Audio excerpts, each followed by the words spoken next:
palavra de Deus, ela diz que há tesouros escondidos. E nessa campanha nós vamos entender, aprender, acessar esses tesouros escondidos. Nessas 7 semanas que virão pela frente, você vai aprender como acessar os maiores tesouros de Deus para a sua vida. Amém, igreja? Abra sua Bíblia comigo, no profeta Isaías, capítulo 45, versículo 3. Isaías 45, 3. Diz assim a palavra do Senhor: darei a você os tesouros escondidos e as riquezas encobertas, para que saiba que eu sou o Senhor, o Deus de Israel, que o chama pelo seu nome. Vamos ler novamente: darei a você os tesouros escondidos e as riquezas encobertas, para que você saiba que eu sou o Senhor, o Deus de Israel, que o chama pelo seu nome. Feche os seus olhos, fale com Deus, peça para Ele falar com você nesta noite. Senhor meu Deus e Pai, essa é a Tua palavra, Deus, para o lançamento desta campanha. Meu Deus, e eu peço ao Senhor que esteja falando, meu Deus, a cada vida, a cada coração, de uma forma, meu Deus, poderosa. Usa, meu Deus, a minha vida como um instrumento nas Tuas mãos, para falar, meu Deus, daquilo que o Teu Espírito Santo quer falar a cada um, meu Deus. Em nome de Jesus, Pai, fala, meu Deus, comigo, fala com cada um de nós. Em nome de Jesus, assim nós te pedimos e desde já nós te agradecemos. Diga amém, igreja. Assente-se no seu lugar. Graças a Deus. Nós vemos aqui algumas promessas de Deus. A palavra de Deus, ela é repleta de promessas para as nossas vidas. A palavra de Deus tem muitas promessas para nós, irmãos. E há mistérios na palavra de Deus que eles às vezes levam tempo para serem revelados a nós. Há mistérios na palavra de Deus que não serão revelados a nós neste tempo, senão somente quando nós estivermos na eternidade. Há tantas coisas que nós não somos capazes de compreender, mas que no tempo certo nos será dado. É como um jovem que quer dirigir com 14 anos de idade. Não está no tempo, não está no momento daquilo ser entregue na mão dele, não está no tempo dele poder pegar a direção de um veículo, mas no momento certo, ele vai poder fazer. Tudo tem o seu momento.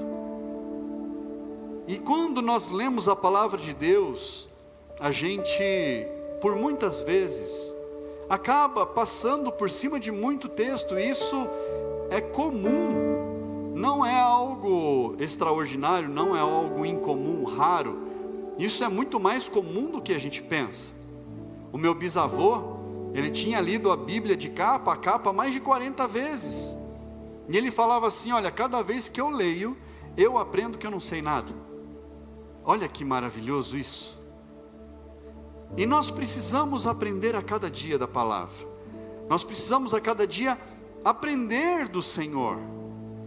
E aqui nós lemos o profeta Isaías profetizando que Deus daria dos tesouros escondidos. A quem aqui? Ao rei Ciro, a uma pessoa. Mas essa promessa, ela também é estendida a nós, e nós vamos entender por quê. Nós vamos entender os porquês. E é a partir disso que nós vamos entender os porquês das próximas 7 semanas que virão pela frente. E a importância de nós estarmos firmes também nas próximas 7 semanas, além de hoje. O quanto isso vai transformar as nossas vidas. E fala a respeito de tesouros escondidos. Quantos de nós, quando nós éramos criança, a gente não sonhava em achar um tesouro?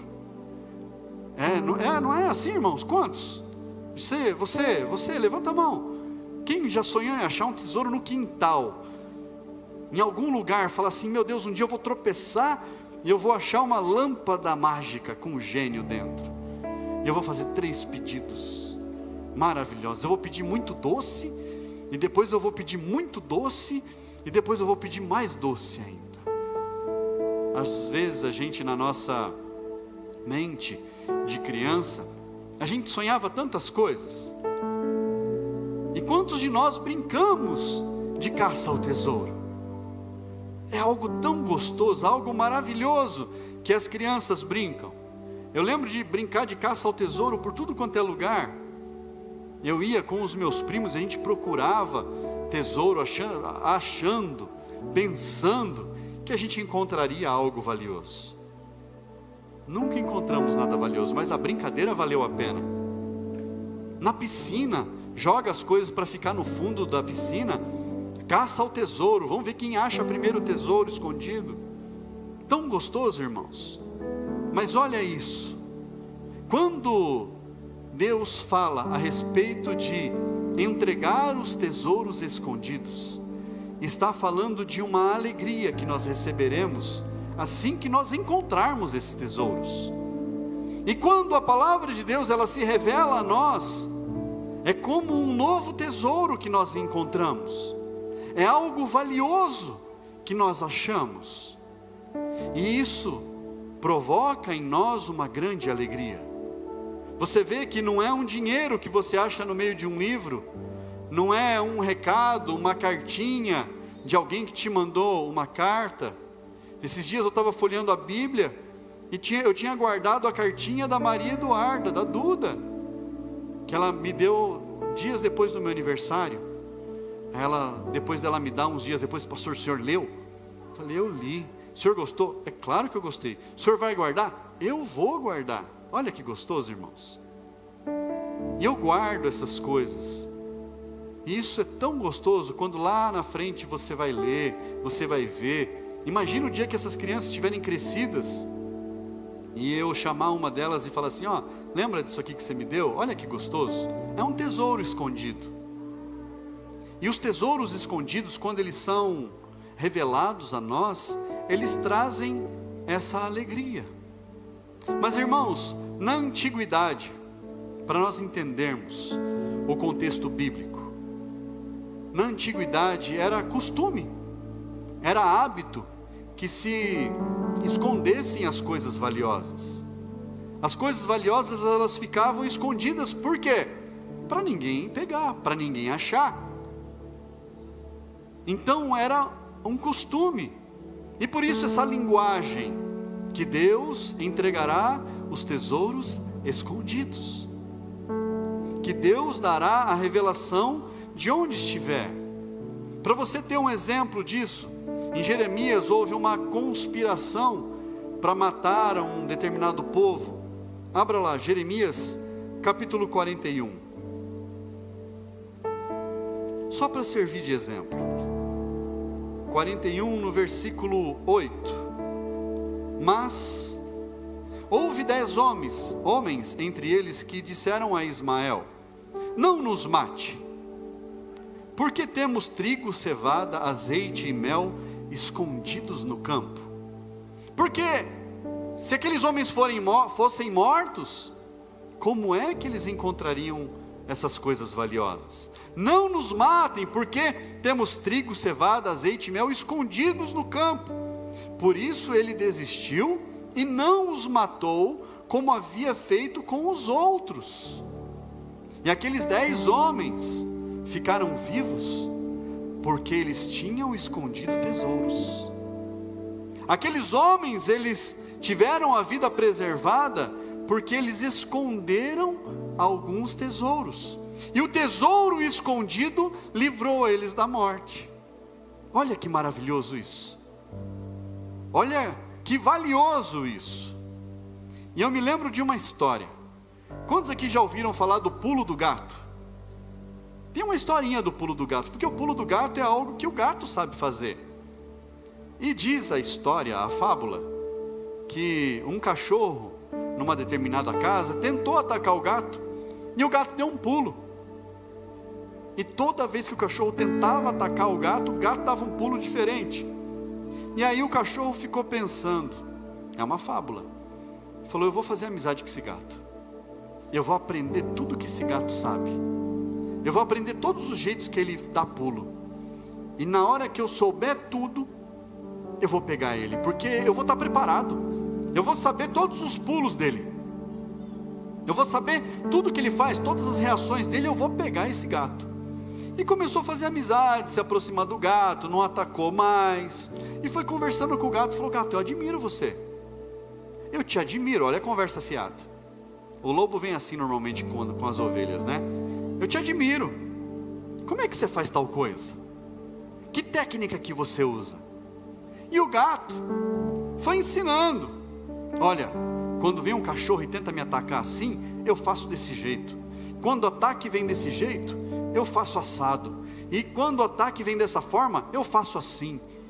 E foi ensinando, e passaram muitos dias, e o cachorro sempre perguntava, e o gato ia ensinando. E aí, um dia o cachorro falou assim: agora ele não tem mais nada para me ensinar, não falou mais nada, perguntei, ele já falou que ensinou tudo, eu vou pegar esse gato. E ficou estudando, ele ficou mentalizando, ele falou: eu vou de tal jeito, se o gato der o pulo assim, eu pego ele aqui e tal. E foi criando uma estratégia. E aí, o cachorro foi com tudo para cima dele, e o gato deu um pulo diferente.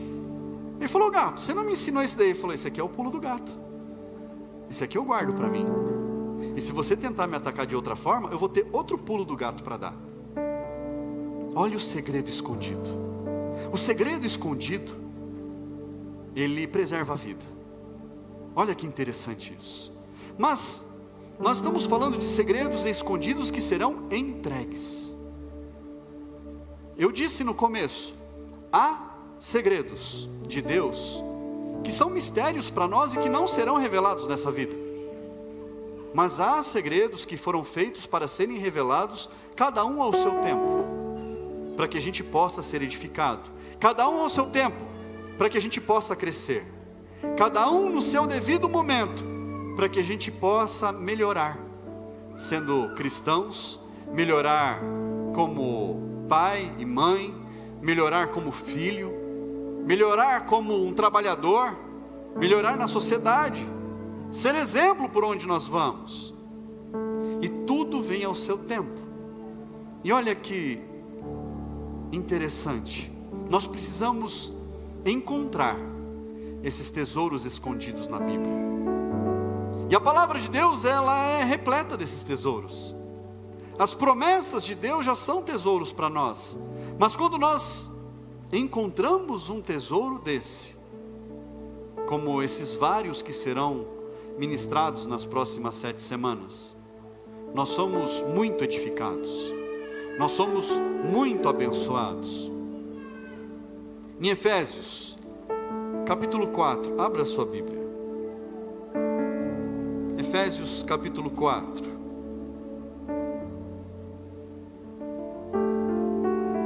A partir do versículo 11.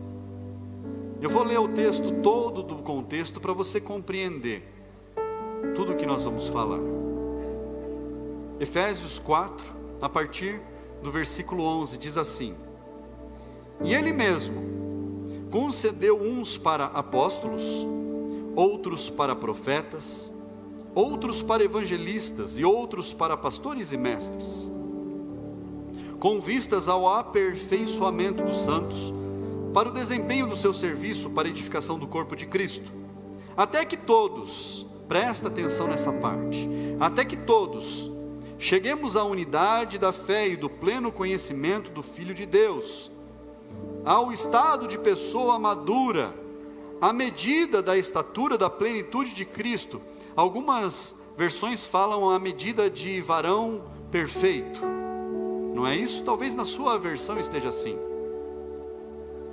Para que não mais sejamos como crianças, arrastados pelas ondas e levados de um lado para o outro, por qualquer vento de doutrina, pela artimanha das pessoas, pela astúcia com que induzem ao erro.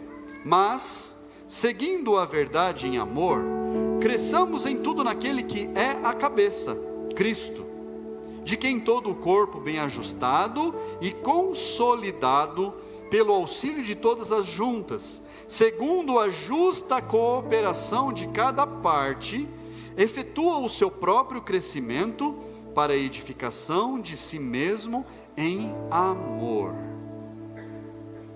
Olha isso. Nós precisamos conhecer e prosseguir em conhecer Jesus, para que nós possamos alcançar a estatura de varão perfeito, ou a plenitude daquilo que Deus tem para nós. E são textos tão complexos às vezes de nós entendermos por que eles foram escritos e como que eles foram escritos, ligando ao que tudo isso. E há muitas conjecturas, muitos pensamentos. O que é a estatura de varão perfeito? O que é a plenitude, pleno conhecimento do Filho de Deus? Estado de pessoa madura, a medida da estatura da plenitude de Cristo. O que é tudo isso? E fica difícil às vezes de nós entendermos do que se trata tudo isso. O que é a medida da estatura de varão perfeito? Que medida é essa? Do que se trata isso? E nós precisamos entender que tudo isso é comparado, é ligado àquele que é perfeito. E quem é perfeito? Quem é perfeito, irmãos? Fala mais alto. Quem é perfeito? Jesus, o Cristo. Ele é perfeito. Mas a palavra de Deus diz que nós devemos ser santos, porque Ele é santo. E como é difícil a gente poder acertar tudo. A gente não acerta tudo, irmãos. Não tem como. O próprio Paulo fala que aquilo que ele queria fazer, ele não fazia. O que ele não queria, ele acabava fazendo. Paulo, super-herói da Bíblia, ele não tinha condições. Ele dizia que nele havia um espinho na carne dele, algo que incomodava, algo que não deixava ele ser perfeito. Mas a palavra de Deus manda a gente buscar a perfeição, e nós precisamos entender que a perfeição é a plenitude. A perfeição é quando nós amadurecemos. A cada dia a gente amadurece, a cada dia a gente cresce. E quando nós estamos completos, significa que nós estamos finalizados. Quando a obra está completa, ela foi finalizada, ela foi terminada. E a obra em nós não acabou. Não acabou ainda. Fala para quem está do seu lado: ainda não acabou. Tem muito pela frente. Tem muito. E nós costumamos falar para as pessoas, quando elas vêm para a igreja: fica pelo menos um ano frequentando os cultos, se possível todos os cultos da igreja, por um ano pelo menos, para você ver uma mudança na sua vida, porque certamente a vida vai mudar. Mas não é um ano, não é um cursinho que a pessoa está fazendo, não é uma faculdade, é uma mudança para a vida, é uma mudança na vida toda, é uma transformação que vai acontecendo dia após dia, até o nosso encontro com Jesus, seja pelo arrebatamento, seja na morte, mas a cada dia nós vamos crescendo na presença dEle, e precisa ser assim. Abra sua Bíblia, Colossenses, para frente aí, Colossenses capítulo 2,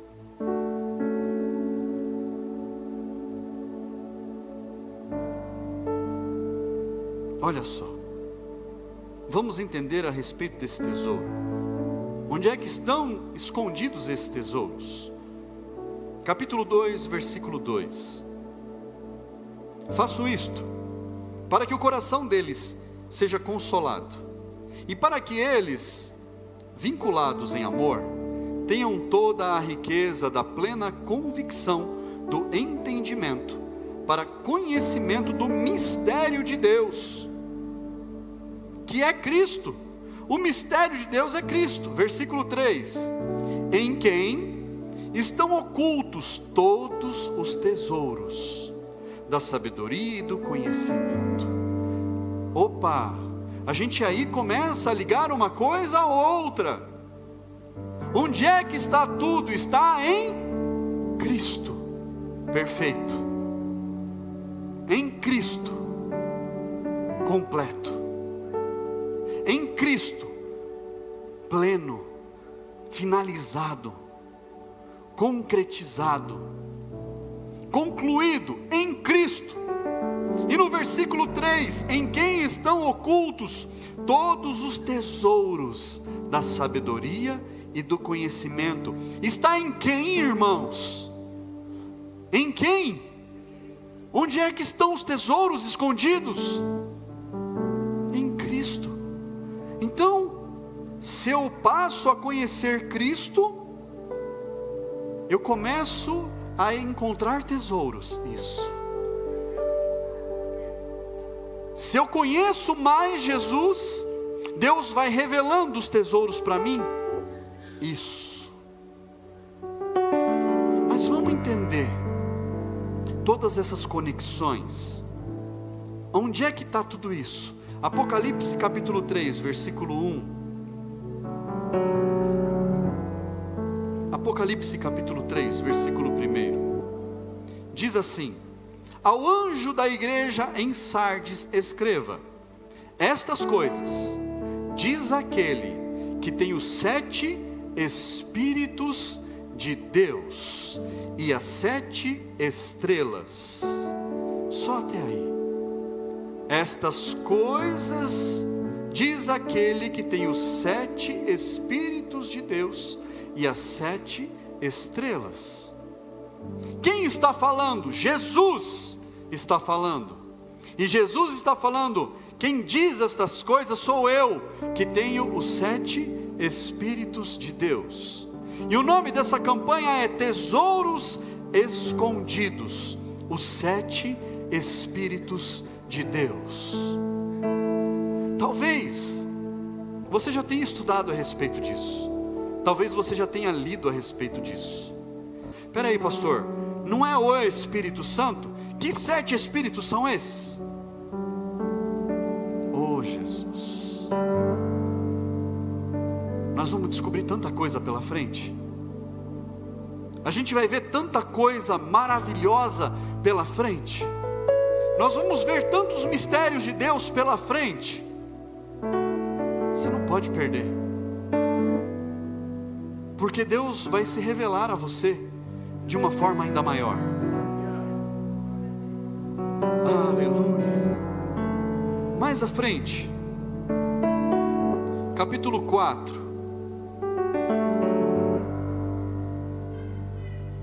versículo 5. Do trono saíam relâmpagos, vozes e trovões, e diante do trono estavam acesas 7 tochas de fogo, que são os 7 Espíritos de Deus. Espera aí, Jesus falou, quem está falando é aquele que tem os 7 Espíritos de Deus. E aqui no capítulo 4, versículo 5, fala que as 7 tochas de fogo são os 7 Espíritos de Deus.